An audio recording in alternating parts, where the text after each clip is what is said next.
So all across the bastions of the internet, you will see the same tired argument being used time and time again. Socialism can't work. Have you seen Venezuela?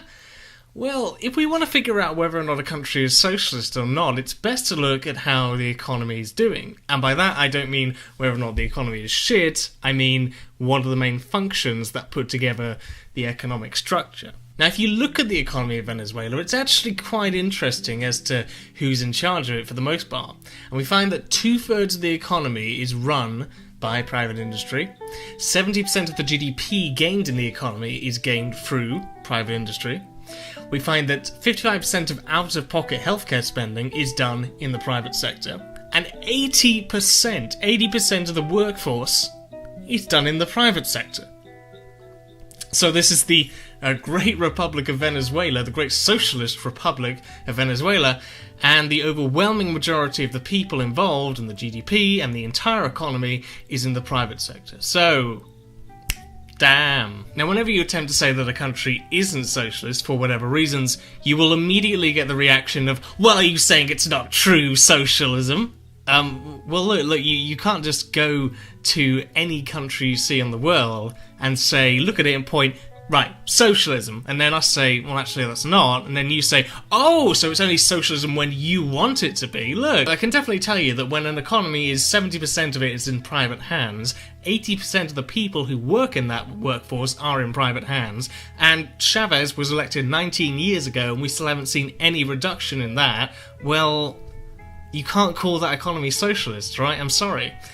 But I'll be honest, I get tired of just repeating the same old argument of whether or not Venezuela is socialist or not. So to be perfectly honest, call it whatever you want.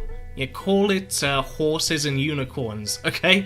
But what I'm more interested in is what is causing all the damage in that country. Chavez was president of Venezuela for 15 years, so we must ask how come he didn't bring about any form of socialism?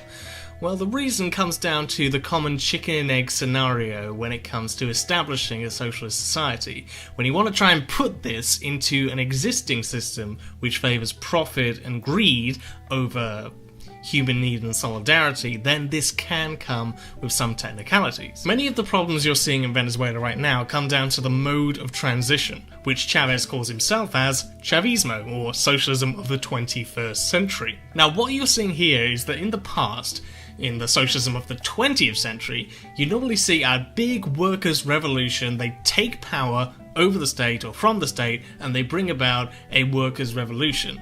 Now, Chavismo is very, very different to that. It is far more based on reform-style methods. So in many ways, you might want to call Venezuela as a third world social democracy, because that's basically how it functions.